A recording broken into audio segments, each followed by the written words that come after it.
Olá, seja bem-vindo ao Xamãs Connect, Congresso Internacional de Xamanismo na Internet. Agora você assistirá à palestra Ciência Sagrada dos Incas com Carribas, que desenvolve há 20 anos estudos sobre xamanismo, culturas e tradições da América Indígena, tendo escrito o livro A Ciência Sagrada dos Incas, livro que você pode adquirir em nossa loja virtual no portal Consciência Próspera. Recebeu e compartilha ensinamentos e cerimônias do Fuego Sagrado de Tzatzlatlan e das tradições Guarani da aldeia Miguaçu e andina por Taita Martim Paucar da nação Queros e Maia Tolteca pela abuela Ana Luísa Solis Gil. Carribas é criador do método Arco, aplicação e resgate de conhecimentos originários, ministra esse treinamento presencial há anos e está lançando a versão online dessa aplicação xamânica. Carribas também é colunista em nosso canal Consciência Próspera. E você poderá encontrar esses cursos online de aprofundamento do método Arco na EAD Consciência Próspera. Lembre-se, papel e caneta na mão, tablet ou celular para fazer suas anotações. Aproveite também e se inscreva no nosso canal, curta e compartilhe o link deste vídeo com seus amigos. Essa é uma das formas de você apoiar positivamente este projeto. Fique agora com a fala inspiradora de Carribas, que as melhores energias cheguem até você. Xamãs Connect, primeiro Congresso Internacional de Xamanismo na Internet. Arrou, Metacuye Oiasim, por todas as nossas relações.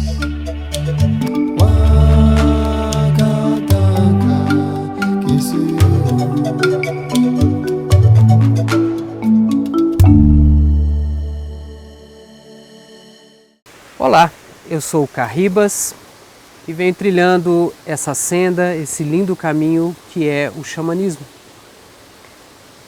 Estamos aqui em Casa Branca, nesse vale encantado onde resido, aos pés de uma montanha sagrada, nosso Apo, à beira de um riachinho que corre, que canta para nós nesse momento. E eu vou partilhar um pouco do meu caminhar, do que eu venho vivendo, aprendendo, e inclusive do livro ao qual eu escrevi, que é A Ciência Sagrada dos Incas, onde eu falo do xamanismo, dessa tradição milenar que é a tradição andina. E xamanismo, o que é o xamanismo? Eu entendo o xamanismo como um caminho, uma prática, uma disciplina espiritual, talvez a mais antiga da humanidade, que reconhece e reverencia a natureza, a Mãe Terra, como algo sagrado. E eu entendo que praticar o xamanismo é reconhecer como a natureza se movimenta, como a natureza é, como ela se manifesta, e reconhecer inclusive o sagrado nessa manifestação, nesse movimento. E assim a gente também se movimentar e assim a gente se situar no mundo. Para mim é um caminho de liberdade. É um caminho de liberdade e é um caminho que ensina a gente a trilhar e fazer um bom caminhar aqui nessa vida. E como estabelecer inclusive boas relações.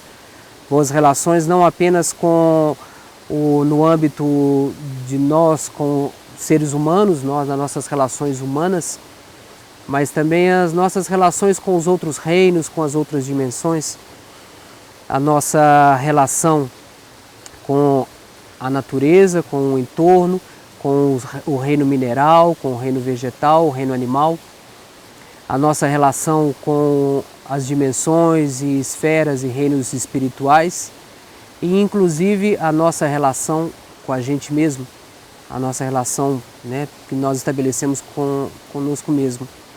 Isso para mim é o xamanismo, esse caminho, essa senda, esse belo caminhar. E na minha trajetória no xamanismo, dentro desse caminhar xamânico, eu tive a oportunidade de beber de diferentes fontes, diferentes linhagens, aprendi diferentes caminhos do norte e do sul aqui desse lindo continente nosso americano. E no meu caminhar muito especial foi o aprendizado, as lições que eu recebi da milenar tradição andina. E é isso que eu vou compartilhar um pouquinho hoje com vocês. Dentro desse caminhar, né, eu escrevi um livro que é A Ciência Sagrada dos Incas. E é interessante contar um pouquinho como foi a história desse livro. Eu me aproximei do universo andino inicialmente através da mente, através do universo do mundo acadêmico. Eu estudava, eu tenho uma formação nesse mundo, nesse universo acadêmico, dentro da área de história. E acompanhando 2 professores, eu fiz minha primeira, eu nasci aqui em Minas Gerais, eu resido aqui em Minas Gerais, Brasil, mas nesse meu aprendizado eu acompanhei 2 professores no meu curso de pós-graduação, a minha primeira viagem à Cordilheira dos Andes. Foi meu primeiro contato físico nessa vida com esse universo andino. E isso já há mais de 20 anos. E desde lá, e essa primeira viagem me tocou profundamente. Me tocou profundamente e na época, ainda muito nesse viés da mente, nesse viés acadêmico, eu senti um chamado muito grande de estudar sobre a tradição andina, sobre as civilizações, né, que ali se estabeleceram, sobre inclusive a tradição ainda viva. Porém, nessa época eu ainda estava muito voltado para a mente e ao voltar ao Brasil comecei a procurar, ir atrás, né, a pesquisar e a estudar sobre a tradição andina e fui me deparando com um limite. Fui me deparando com o limite que a própria mente estabelece. Eu sentia uma necessidade de aprofundar, eu via que tinha algo mais, eu vi que eu podia ir mais fundo nessa história. E aí fui vendo que, fui me aproximando dos limites mesmo que são estabelecidos pelo universo acadêmico, pelo meio mental. E a partir daí eu comecei a mergulhar realmente na tradição, na espiritualidade andina. Posteriormente eu vi que na realidade esse deveria e assim foi o meu caminho. Ao começar a aprender diretamente da fonte com os depositários dessa tradição, guardiões, anciãos, anciãs, sacerdotes, sacerdotisas andinos, eles me ensinaram que um dos sinais de que a pessoa é escolhida para trilhar a senda desse caminho é quando ela é visitada por um raio. E aí eu me lembrei de uma experiência que eu tive na minha infância, quando eu tinha 11 anos de idade. Eu estava assistindo televisão em casa e caiu um raio bem na sala e sobrevivi a isso. E esse foi um sinal de que ali eu estava sendo convidado a aprender e a compartilhar aquilo que eu aprendi. Porém, logo no início desse meu caminhar, né, eu ainda quis fazer a junção, e eu acho bonito isso também, da mente, do aprendizado de livros acadêmicos, junto com o aprendizado do espírito, do coração. E o resultado disso foi esse livro, Ciência Sagrada dos Incas. E o que fala da Ciência Sagrada dos Incas? O título Ciência Sagrada dos Incas veio quando eu percebi que eu me deparava com um grande desafio, que era traduzir um paradigma diferente do paradigma ocidental, de conhecimento, de sapiência, de ciência mesmo. Para começo de conversa, não havia a fragmentação, a separação, como nós temos na nossa herança do ocidental, né, de dizer que isso é história, isso é biologia, isso é arquitetura, isso é engenharia, isso é espiritualidade, isso é cultura, enfim, não há essa separação, não há essa fragmentação. Existe um todo orgânico e não existe principalmente a diferenciação e a separação do que é ciência, do que é espiritualidade. Um mal ao qual nós, herdeiros da tradição ocidental, muitas vezes padecemos ao vivermos esse conflito, essa separação entre espiritualidade e ciência. Não há nas tradições, não só na tradição andina, mas nas tradições nativas, xamânicas de uma forma geral, não há esse conflito, não há essa fragmentação, essa separação. Esse conflito que nós, herdeiros do mundo ocidental, às vezes padecemos, né, entre essa separação entre espiritualidade, religião e ciência, e que às vezes também vivemos quando a gente vive o conflito entre a mente, a cabeça e o coração. Eu vejo que o xamanismo, de uma forma geral, as tradições xamânicas, os ensinamentos xamânicos, eles lidam de uma forma muito bonita, muito tranquila com relação a isso. É interessante ver como que no xamanismo não há tanto assim esse conflito dos paradoxos. Eu entendo inclusive que no caminho xamânico a gente aprende muito a lidar de uma forma muito tranquila e muito boa com os paradoxos. Me lembro inclusive certa vez um documentário a respeito de uma festa andina muito tradicional, muito famosa, que é a festa de Nosso Senhor de Coilurich, em que nesse documentário um antropólogo norte-americano entrevistava comunidades nativas. Nessa festa andina de Nosso Senhor de Coilurich, as comunidades de toda a região de Cusco fazem uma peregrinação até a mais alta montanha da região, o Apu, a montanha sagrada Ao Sangat. Ali eles dançam, eles festejam, eles celebram. E Coilurich, que significa estrela da neve, que acontece na lua cheia que antecede o solstício de inverno e que sincronicamente é quando aparece exatamente a Vênus como estrela da manhã. Existe, portanto, uma correlação astronômica. Portanto, uma celebração andina muito tradicional, muito forte. Ali as comunidades vão para reverenciar o espírito da montanha. E na tradição andina se diz que quanto mais alta a montanha, mais poderosa é a força espiritual dessa montanha. Então imagine a montanha mais alta de toda a região de Cusco. É um grande Apu, é muito poderoso o Apu Ao Sangat. Então ali eles vão para dançar, festejar, celebrar o espírito da montanha, nesse importante momento astronômico no calendário andino tradicional. Porém, após a chegada dos europeus, no período colonial, se diz que nessa montanha foi avistado, se eu não me engano, um pastor de Lhama, avistou o menino Jesus. E a partir de então passou a haver esse movimento sincrético, né, de mestiçagem espiritual, onde a montanha, o Apu Ao Sangat, passou a ser também Nosso Senhor de Coilurich. Então se construiu um templo católico. Então as comunidades dentro desse movimento, elas vão lá para celebrar o espírito da montanha, celebrar a espiritualidade tradicional andina, mas eles também rezam o terço, eles também vão à igreja, assistem à missa.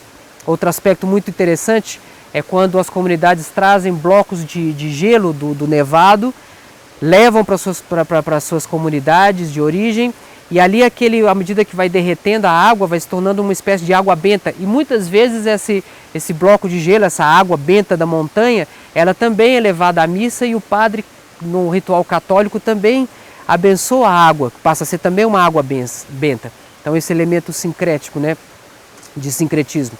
Então nós temos esse aspecto na festa de Nosso Senhor de Coilurich. Então eu estava dizendo a respeito desse documentário. Então esse antropólogo, em determinado momento, ele estava entrevistando a camponeses, a indígenas, né, que estavam indo para a peregrinação de Coilurich. E aí eu me lembro que ele perguntava assim para uma senhora: então, minha senhora, vocês aqui da comunidade fazem a peregrinação ao Sangat, dançam, né, fazem a celebração, fazem seus rituais a Pachamama, a Mãe Terra, ritualizam, reverenciam os ancestrais, mas ao mesmo tempo vocês vão no rito católico, vocês rezam o terço, vocês assistem à missa. Afinal de contas, a festa de Nosso Senhor de Coilurich, de reverência ao Apu Ao Sangat, a festa de Coilurich, ela é, afinal de contas, uma festa da antiga espiritualidade andina, ou ela é um ritual católico? Afinal de contas, né, o que vocês reverenciam? Enfim, ele elaborou a pergunta para a senhora e eu me lembro que a senhora ficou olhando assim para a cara assim, do antropólogo, né? Meio que, pô, o que esse cara tá falando, né? E ele insistindo na pergunta, e ela vira e diz assim, depois dele insistir bastante, ela vira e diz assim, olha meu filho, a gente não pensa muito nisso não, porque pensar nisso dá dor de cabeça. Então é isso, é algo que é vivo, algo que se vive, né? Se resolve esse paradoxo, se resolve esse conflito, simplesmente vivendo, as coisas são, assim é, né? E assim se resolvem os paradoxos, porque esse mundo é repleto de paradoxos. E se formos nos apegar a eles, poxa, a gente se perde em labirintos, né? Então eu entendo que o xamanismo ele ensina muito bem isso pra gente. E as tradições xamânicas de uma forma geral, e especialmente a tradição andina, ela lida muito bem com os paradoxos. E ela tem uma outra característica muito bonita, que é ser uma tradição extremamente inclusiva. Ela não exclui, ela inclui. Assim foi há milênios e assim foi inclusive quando chegaram aqui na América do Sul os espanhóis, e assim ela segue sendo. Ela é uma tradição aberta em que inclui outros aspectos culturais e outros aspectos espirituais. Então isso vai ser um gancho inclusive legal para a gente começar a falar especificamente de uma cultura, de um povo, de uma civilização que é a civilização Inca. Então quem foram os Incas? Os Incas eles foram uma civilização que surgiu, digamos assim, recente na história andina. Quando os Incas surgiram aqui na América do Sul, na região da Cordilheira dos Andes, a história andina já era uma história milenar. Milênios haviam se passado, civilizações haviam já acontecido, várias civilizações, vários povos. Hoje em dia os estudos científicos, estudos acadêmicos inclusive, já apontam de que a civilização andina ela já data de 4.000 anos antes de Cristo. Então, ou seja, é uma civilização tão antiga quanto as civilizações mais antigas do planeta. Existem vestígios arqueológicos, como um bem notório é a cidade de Caral, um pouco ao norte de Lima, no atual Peru. Caral é uma cidade fascinante com pirâmides de pedra, uma cidade que hoje em dia as datações, né, são de 4.000 anos antes de Cristo, ou seja, as pirâmides de Caral são tão ou mais antigas do que as pirâmides egípcias. É uma civilização contemporânea às civilizações do Crescente Fértil na Mesopotâmia, ou seja, é muito antiga a história aqui da América. E assim aí começa a tradição andina, aí podemos dizer começa o xamanismo andino. E aí após Caral uma série de civilizações foram se sobrepondo. Depois nós vamos ter Chavin de Huántar, nós vamos ter, e é interessante que vão surgindo núcleos civilizatórios em diferentes regiões aqui da América do Sul, mais especificamente na região andina. E num determinado momento há um processo de unificação desses vários núcleos civilizatórios da região da Cordilheira Andina, onde surgiu, digamos assim, usando um termo ocidental, um estado, há um processo de aglutinação, cujo centro ficava no altiplano boliviano, na cidade que a gente chama hoje de Tiahuanaco, uma cidade que hoje em dia, né, restam os vestígios dela, com pirâmides, com grandes centros cerimoniais e um grande núcleo urbano. Então Tiahuanaco aglutinou no início da era cristã todas as várias regiões andinas. Depois de Tiahuanaco há um período novamente de fragmentação que durou alguns séculos, uns 200, 300 anos. E aí, num vale ao norte do Lago Titicaca, próximo ao Lago Titicaca ficava a Tiahuanaco, né? Então nós vamos ter ao norte do Titicaca o surgimento de um povo, de um núcleo, de uma civilização, e que vai em torno da sua capital, que vai ser fundada a cidade de Cusco, eles vão novamente fazer um processo de unificação dos vários povos, das várias culturas andinas. o que muitas vezes os historiadores no mundo acadêmico é conhecido com o nome de Império Inca. Aí surgem os Incas. Isso já vai ser por volta de 1100, 1200 da era cristã, ou seja, é bastante recente a história Inca. E o que os Incas, né, e o nome Império é o nome que os acadêmicos, a história, nós nessa tradição ocidental damos para chamar essa forma de aglutinação. Mas é interessante perceber que é um outro paradigma. Isso também, a gente lida com paradigmas diferentes do paradigma ocidental. E para isso a gente tem que estar aberto, né, para poder entender como é essa outra visão de mundo, esse outro paradigma mesmo, que havia e que ainda hoje existe, não só na tradição andina, mas em outras tradições nativas, outras tradições indígenas. Então surgem os Incas. E os Incas, como eu disse, né, a tradição andina ela tem esse caráter inclusivo, e os Incas, como herdeiros dessa tradição, o que eles fizeram? Eles não excluíram ninguém, pelo contrário. Quando eles começam o período digamos, de expansão e tomar contato com outros povos, e aí vão estabelecendo alianças, relações, intercâmbios comerciais, vão se formando o que a gente pode chamar de uma grande confederação, que era chamada de Taiwantinsuyo, que seria os 4 cantos do sol, os 4 cantos do mundo. Esse seria o nome do que a gente conhece hoje em dia como Império Inca. Eles não vão excluindo ninguém, eles não impõem a cultura deles, muito pelo contrário, eles vão incluindo todos os saberes, toda a tradição, toda a espiritualidade, toda a forma, né, toda a ciência dos outros povos, todo o conhecimento, toda a sapiência de outros povos. E isso, inclusive, é muito sábio, isso é muito bonito.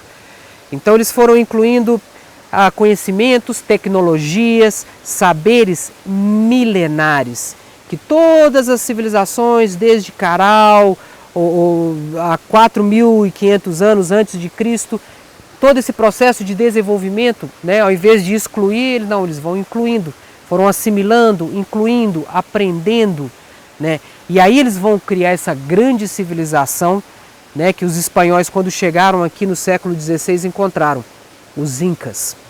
Então os Incas foram herdeiros, eles são digamos, a ponta dessa pirâmide de todo esse processo civilizatório.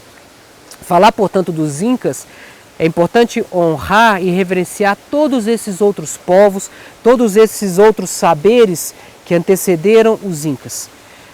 Quando chegam aqui os espanhóis, os Incas estavam no seu ápice.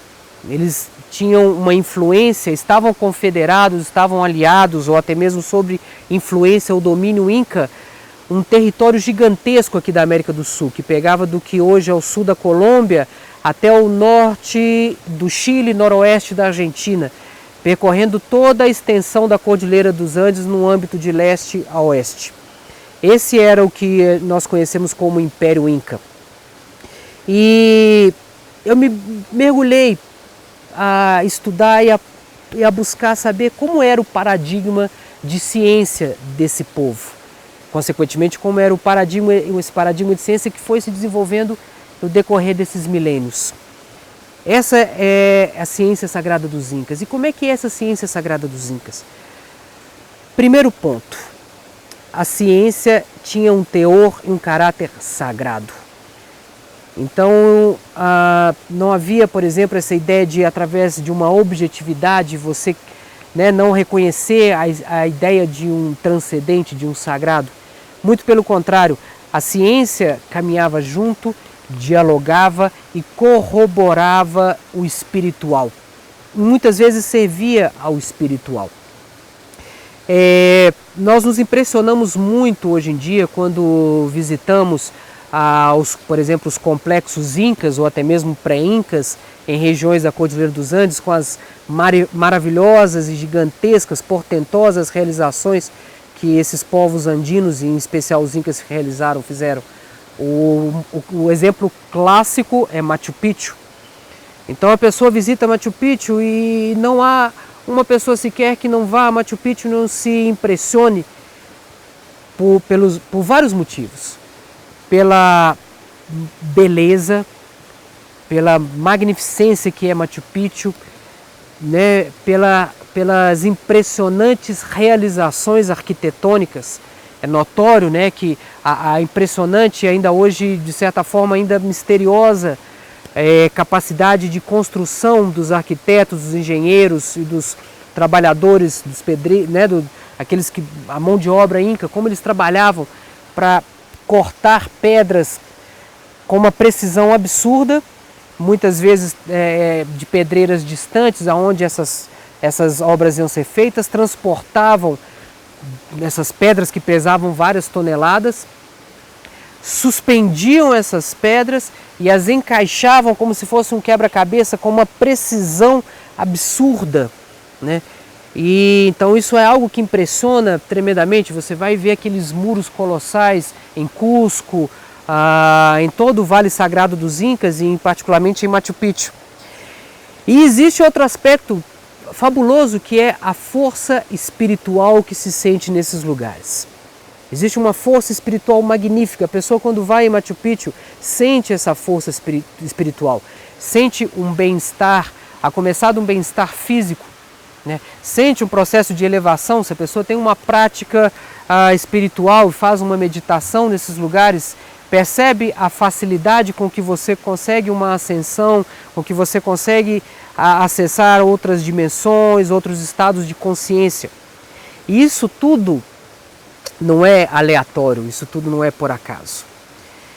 Isso tudo é fruto de um saber, isso tudo é fruto de uma ciência aplicada a esse propósito.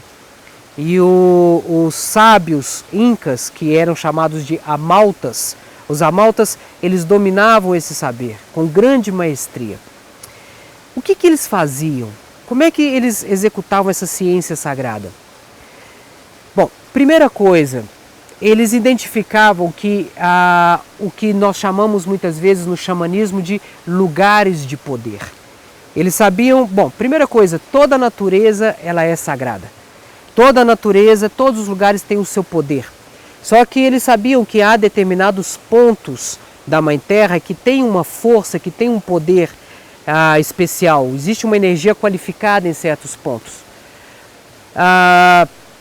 Podemos estabelecer uma analogia com o nosso próprio corpo, com o nosso próprio ser. Uma vez que somos parte da Mãe Terra, somos análogos ao próprio organismo desse ser maior ao qual fazemos parte, que é a Mãe Terra. Nós temos também o nosso centro de energia, temos o que chamamos, né, a nomenclatura fruto da tradição oriental de chakras, né, os chakras ou chakras. Temos os meridianos da medicina chinesa, as linhas por onde você coloca nos pontos, né, da medicina chinesa, você coloca, por exemplo, na acupuntura agulhas, ou seja, existem pontos do nosso corpo que têm uma energia qualificada, que são pontos especiais. Análogo ao nosso corpo, ao nosso ser, assim também é a Mãe Terra. A Mãe Terra tem determinados pontos onde você tem uma energia qualificada. Assim como nós temos as linhas de força, os meridianos na medicina chinesa, a Mãe Terra também tem as suas linhas de força. Existem linhas energéticas passando aqui agora a todo momento, né, que interligam os pontos de força, de energia, de poder da Mãe Terra. Isso não é uma exclusividade dos sábios andinos. Todos os povos, todas as civilizações tinham conhecimento. Todos os povos antigos sabiam, né, de como é esse funcionamento orgânico mesmo da Mãe Terra. E sabiam inclusive interagir com a Mãe Terra dessa forma. E os sábios andinos eram grandes maestros, grandes sábios, grandes mestres dessa arte, dessa ciência sagrada.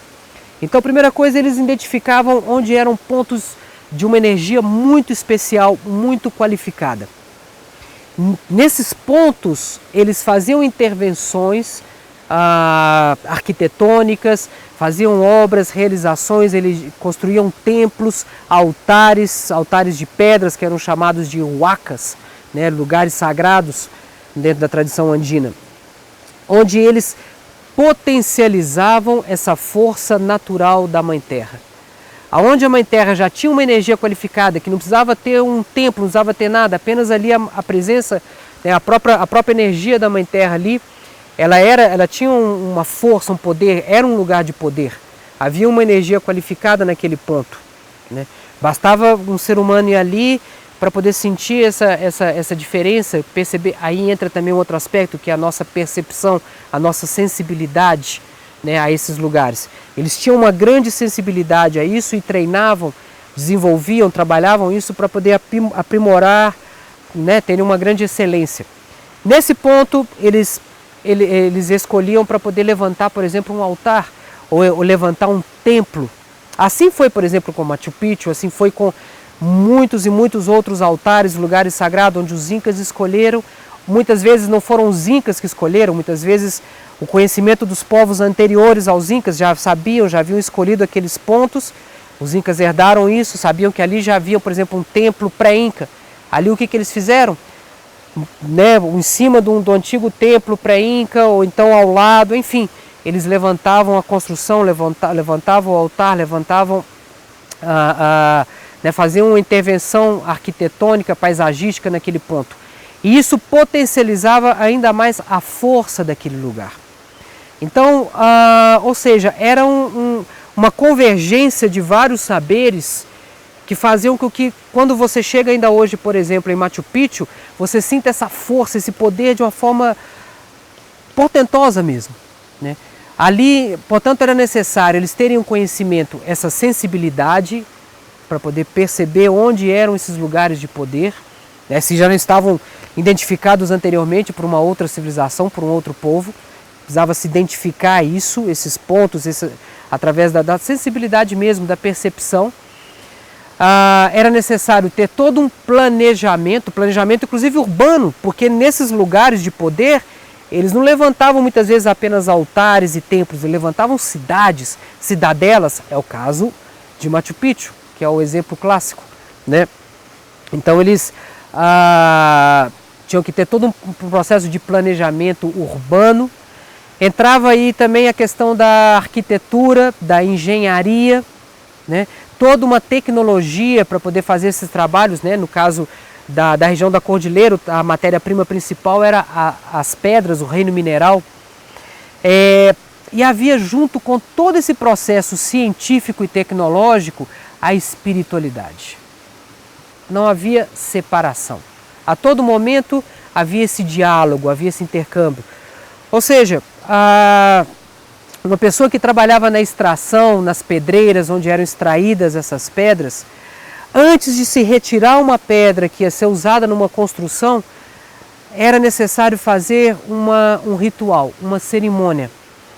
Praticar algo que seria, digamos assim, um dos principais fundamentos da tradição andina, o que é chamado de Aine. O que é o Aine? Aine pode ser traduzido como reciprocidade, a troca. Saber que o ato de viver, a todo momento estamos trocando. Inspiramos, puxamos o ar, acontece toda a alquimia sagrada dentro do nosso ser e respiramos, soltamos esse ar de volta para a Mãe Terra, trocamos. E as árvores, por sua vez, pegam o gás carbônico que nós liberamos, através de todo o processo de fotossíntese, liberam para nós o oxigênio. Ou seja, há uma troca, há um intercâmbio. Trocamos olhares, trocamos energia, trocamos ideias. Ou seja, a todo momento estamos realizando trocas, né? E assim é com todas as nossas relações. Dentro da tradição andina, isso é chamado de Aine, a reciprocidade. E o Aine é quase como que honrar a lei do Aine, honrar essa... né, é quase como que uma ética, um dever cósmico. É indigno quando não estabelecemos o Aine, quando não fazemos uma troca numa relação. Então um trabalhador, quando ele extraía uma pedra na pedreira, antes de extrair essa pedra, se realizava uma oferenda ritual, né? Se preparava um ritual e ali era feita uma oferenda ritual, né? Se soprava nas folhas sagradas de coca e se oferecia as folhas de coca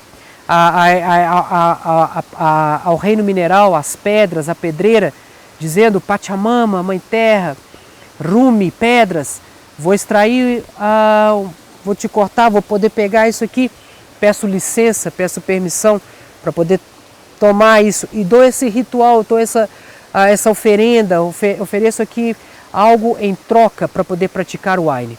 Ou seja, tudo era ritualizado. A espiritualidade a todo momento presente. Essas pedras eram transportadas, né? Ali se construía o templo, sem antes, obviamente, né? Sem não antes, obviamente, se realizar também um ritual. E assim era feito, assim era construído, né? As construções reproduziam e honravam e respeitavam o entorno, né? A natureza do entorno. Elas eram harmônicas, não agrediam, paisagisticamente falando, não agrediam a paisagem, o entorno que havia em volta. Ou seja, se acomodava, se era construída, era feita de uma forma a expressar essa harmonia que havia entre o ser humano e o entorno, entre a natureza e, consequentemente, também o cosmos. Ali eram levantados esses altares, esses templos, que estabeleciam uma profunda conexão, pontes ligando o céu e a terra. Assim eram todas as construções andinas, muito antes dos Incas, e assim foi na época dos Incas. Podemos dizer, portanto, que os Incas foi a civilização que elevou isso, né, que foi a culminância de todo esse processo de desenvolvimento, de todo esse processo, né, quando os europeus aqui chegaram, o ponto máximo eram os Incas. E aí chegam os espanhóis, chegam os europeus. E o que acontece? Um choque profundo entre culturas, né, a visão renascentista, medieval, europeia, se chocando com essa tradição milenar, né, cujo ápice foram os Incas. Há um conflito, há um processo de conquista, de domínio, a imposição cultural, a imposição religiosa de um credo. Porém, afortunadamente, justamente pelo seu caráter inclusivo e não excludente, a tradição andina sobreviveu a esse choque. Ela não morreu naquele momento.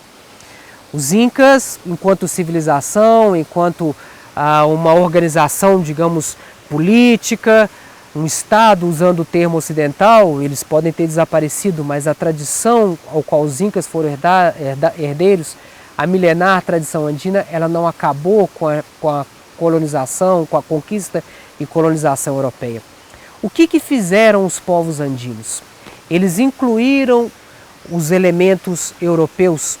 Aí entra o processo de mestiçagem, o processo de sincretismo.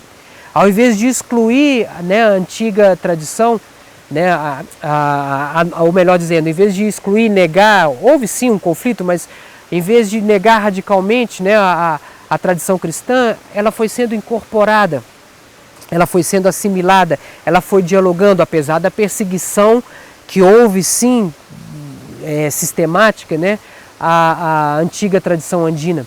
As huacas, os templos, os altares andinos foram muitos destruídos. A Inquisição Católica agiu de forma bastante contundente, né?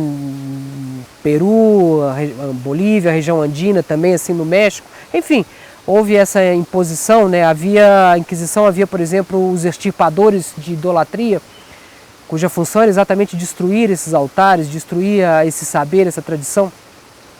Porém, a sabedoria, esse caráter inclusivo, fez com que a tradição sobrevivesse,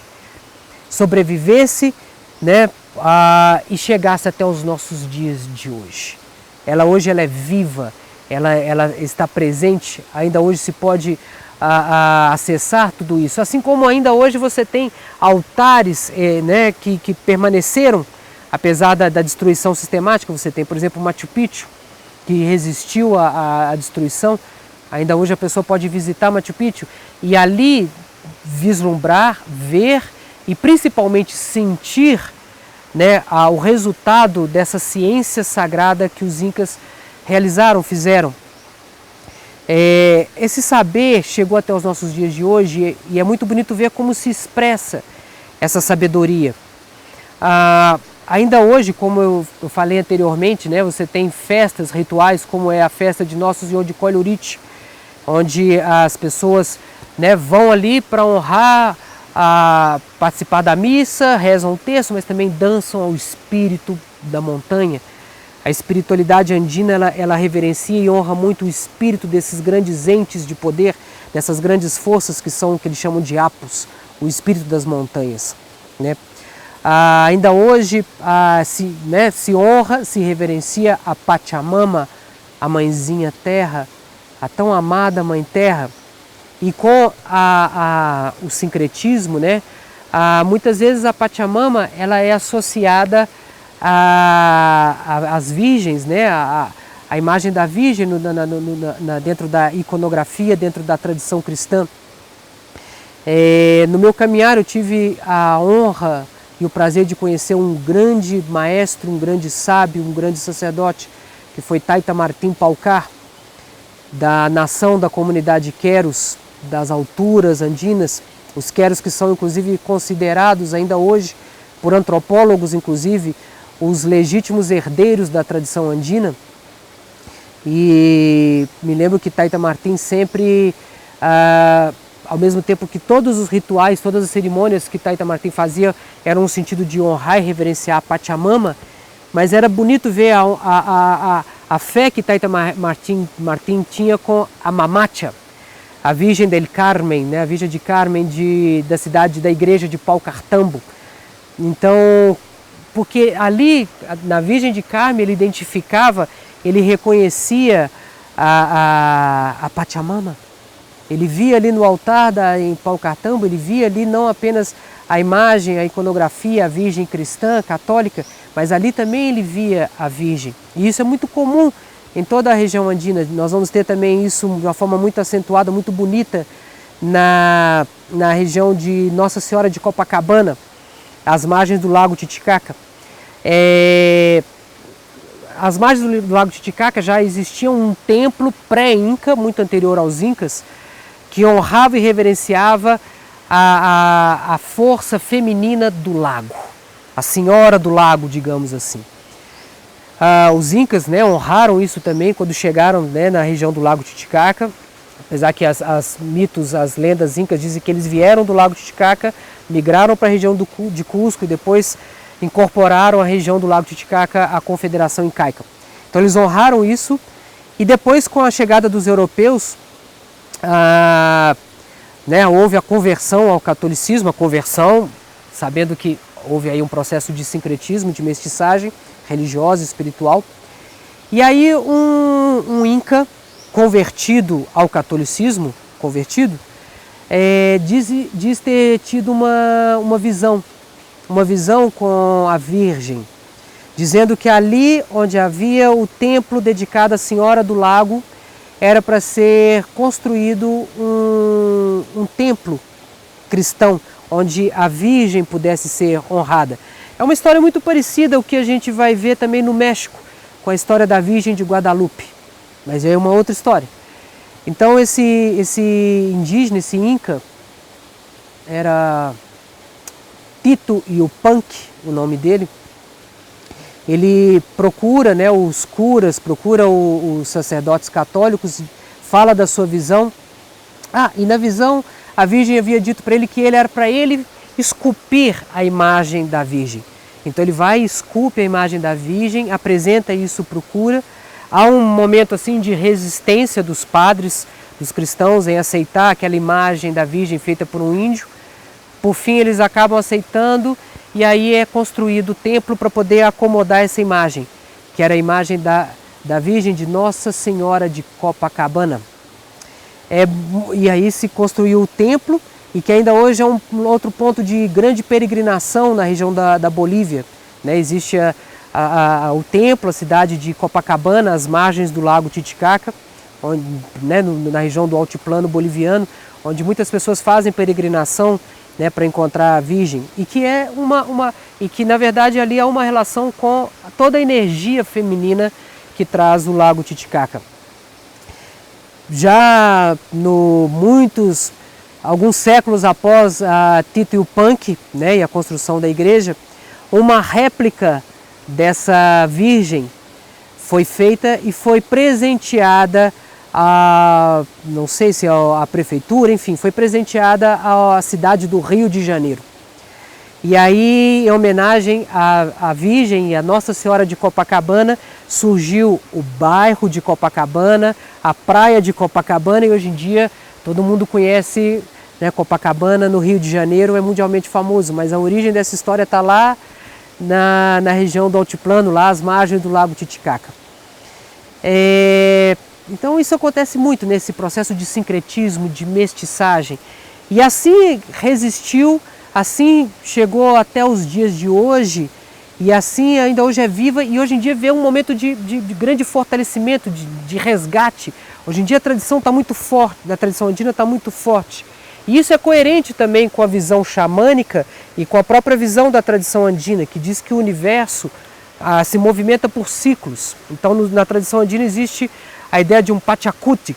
Pachacuti seria uma transformação do mundo, um momento onde o mundo dá uma volta. Então se diz lá nos Andes que depois de 500 anos de uma noite, que foi o período da conquista, o brutal momento da conquista, né, da período colonial, depois do período republicano, passados 500 anos da chegada dessa outra cultura, dos europeus aqui na América, aconteceu ou está acontecendo um Pachacuti, uma transformação do mundo, uma revolução. E essa transformação, esse Pachacuti, ele vai ser marcado, segundo a tradição andina, pelo resgate da antiga tradição, da antiga sabedoria.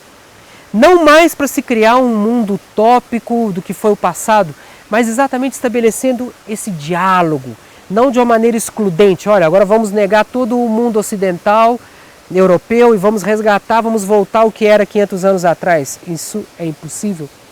Mas sim estabelecer a partir desse ponto um diálogo, um belo intercâmbio, dentro desse princípio coerente de inclusão e não de exclusão. Então estabelecendo esse diálogo, estabelecendo essa troca, essa reciprocidade de saberes, né, resgatando o caráter sagrado da ciência. Não mais uma ciência que nega o aspecto sagrado, transcendente, mas sim reconhecendo, reverenciando, honrando, dialogando, né? Que bonito é esse diálogo, esse intercâmbio entre o sagrado e a ciência. E a partir daí construir um novo mundo, um mundo mais harmônico, um mundo mais justo, um mundo mais belo, um mundo mais equilibrado. Afinal de contas, estamos precisando muito disso. Nós, enquanto humanidade, o planeta, a Mãe Terra, precisamos que seja honrado, que seja resgatado esse caráter sagrado do saber, esse caráter sagrado da ciência. A partir daí nós temos um bom alicerce, né? Um bom piso para poder construirmos um mundo realmente mais harmônico, mais equilibrado, mais belo e mais feliz para todos nós e assim por todas as nossas relações. Eu sou Carribas, assim falei, Arrome Taquiassi, Urpilhai Soncolhai. Do fundo do meu coração, eu lhes agradeço. Gostou da palestra? Se você chegou até aqui, provavelmente sim. Sou Samuel Souza de Paula, idealizador do Xamãs Connect, Congresso Internacional de Xamanismo na Internet, e autor do livro Práticas Bioxamânicas, Despertar das Capacidades Interiores. E é uma alegria saber que está prestigiando este evento, onde grandes condutores xamânicos compartilham as melhores práticas para o reconhecimento do seu poder pessoal, manter melhores relacionamentos, desenvolver sua espiritualidade e ampliar sua consciência com dicas, jornadas, segredos e um conteúdo imperdível. Deseja apoiar e se beneficiar ainda mais com esse projeto? Acesse ao site xamansconnect.com.br e informe-se que as melhores energias cheguem até você. Arro Mantaku Yoyassi por todas as nossas relações.